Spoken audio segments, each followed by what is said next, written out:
زبان کی حد تک ہے، دل میں خوف خدا عز و جل نہیں ہے، تو وہ علم نافع نہیں ہے، صرف زبان تک کا علم ہے۔ اب اس آیت کے حوالے سے قول و فعل میں تضاد کی دوسری صورت جو میں نے اوپر بیان کی، یا ایھا الذین آمنوا لم تقولون ما لا تفعلون، اے ایمان والو وہ بات کہتے کیوں جو پوری نہیں کرتے، اس کی ایک صورت تو یہ تھی جو آپ کو عرض کر دی۔ دوسری صورت مفسرین لکھتے ہیں اس سے مراد یہ ہے وعدہ پورا نہ کرنا،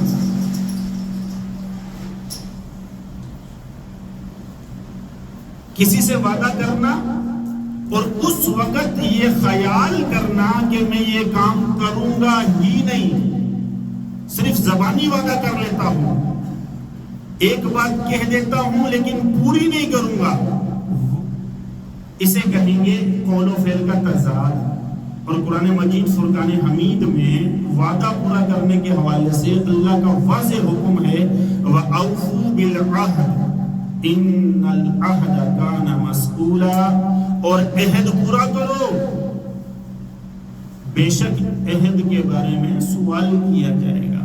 اور نبی کریم صلی اللہ علیہ وآلہ وسلم نے منافق کی 3 نشانیاں بیان فرمائی۔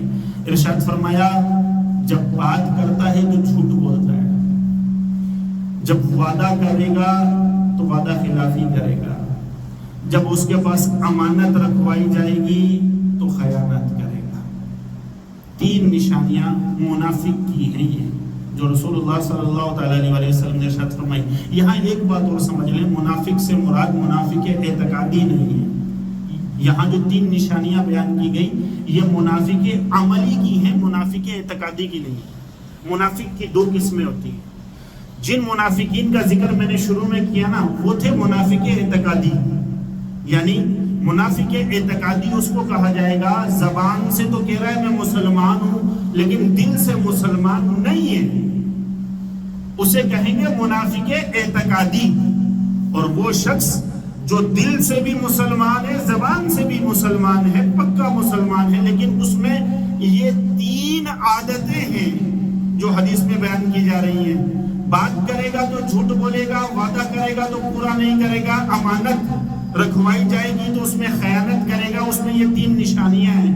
یہ منافق کی علامات ہیں، وہ منافق عملی کہلائے گا وہ شخص، منافق اعتقادی نہیں ہے وہ شخص۔ ہم اسے یہ نہیں کہہ سکتے کہ یہ منافق ہو گیا، دائرہ اسلام سے خارج ہو گیا، یہ منافق اعتقادی ہے، یہ معاملہ نہیں ہے۔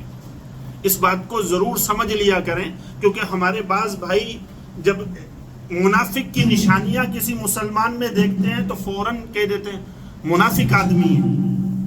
اب منافق آدمی کہہ دیا گیا، اگر اس میں منافق کی نشانیاں یہ 3 جو ہیں یہ پائی گئی ہیں، اس سے مراد کیا ہے؟ اس سے مراد یہ نہیں کہ وہ دائرہ اسلام سے نکل گیا ہے، وہ مسلمان، اس میں نشانیاں منافق والی ہیں، تو ایسے شخص کو منافق عملی کہا جاتا ہے۔ وہ شخص جس میں منافقت کی نشانیاں پائی جاتی ہوں وہ منافق عملی ہوتا ہے، اور وہ شخص جو زبان سے اسلام قبول کرے اور دل سے ایمان نہ لائے وہ ہوتا ہے منافق اعتقادی۔ تو آیت میں جو میں نے شروع میں بیان کیا ہے کہ منافقین نے یہ تمنا ظاہر کی اس آیت کے شان نزول میں کہ ہم پر جہاد فرض کر دیا جائے، اور جب اللہ سبحانہ و تعالیٰ نے ان پر جہاد فرض کیا تو پھر وہ جہاد سے بھاگ گئے۔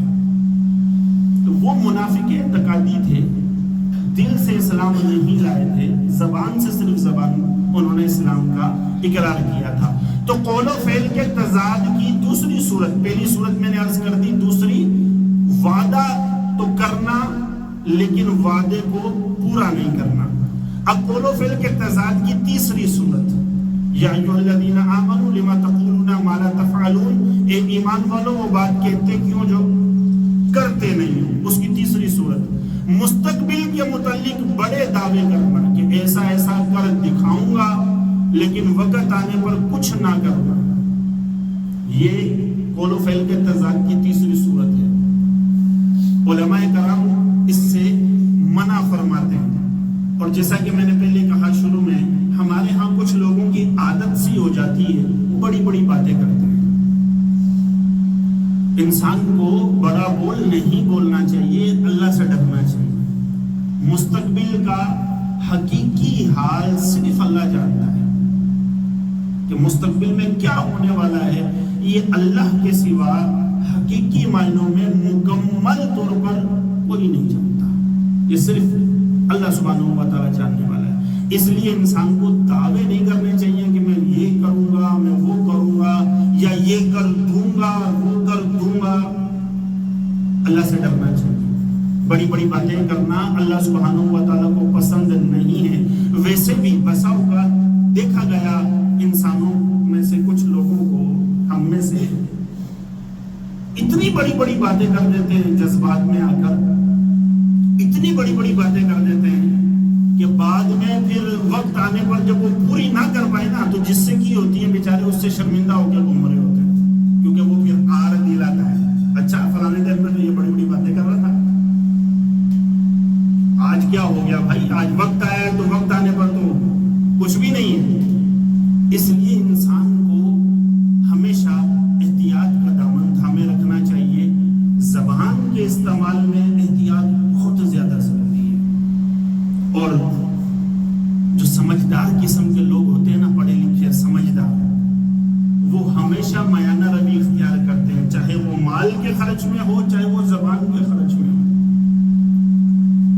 ان کا معاملہ درمیانہ رہتا ہے، ان کا معاملہ کوشش والا رہتا ہے، ان کا معاملہ کوشش کر کے نتیجہ اللہ سبحانہ و تعالیٰ کی ذات پر چھوڑنا ہوتا ہے۔ تو یہ قرآن مجید فرقان حمید کی یا ایھا الذین آمنو کی جو آیات نواسی ہم ڈسکس کر رہے ہیں، ان میں سے یہ آیت نمبر 82 اللہ کے فضل سے ہم ڈسکس کر رہے ہیں۔ اب اس کی چوتھی صورت اور سن لیں، پھر ہم گفتگو ختم کر دیتے ہیں۔ قول و فعل کے تضاد کی چوتھی صورت یہ بنتی ہے، مفسرین فرماتے ہیں کہ ماضی کے متعلق بڑے بڑے دعوے کرنا، میں تو یوں کر دیا تھا، میں نے یوں کر دیا تھا، میں نے تو یہ بھی کیا ہوا ہے، میں نے وہ بھی کیا ہوا ہے۔ ماضی کے متعلق بڑے بڑے دعوے کرنا اور جھوٹے دعوے کرنا، جیسا کہ اس آیت کی شان نزول کے اندر ایک قول آپ نے شروع میں سنا کہ ان منافقین کے بارے میں بھی یہ آیت نازل کی گئی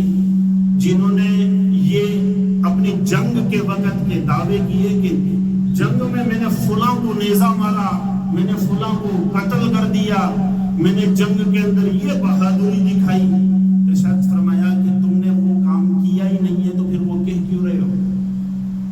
تو ماضی کے متعلق جھوٹی باتیں کرنا، ماضی کے متعلق دعوے کرنا، یہ قول و فعل کے تضاد کی چوتھی صورت بنتی ہے۔ ہم اللہ کریم کی بارگاہ میں دعا گو ہیں، وقت ہمارا ہو گیا ہے کہ اللہ سبحانہ و تعالی ہمارے ظاہر کو اور ہمارے باطن ایک کر دے۔ اللہ سے دعا کیا کریں کہ اللہ پاکیزہ سوچ، پاکیزہ الفاظ، پاکیزہ ظاہر، پاکیزہ باطن اور پاکیزہ زندگی نصیب کرے۔ آمین بجاہ النبی الامین صلی اللہ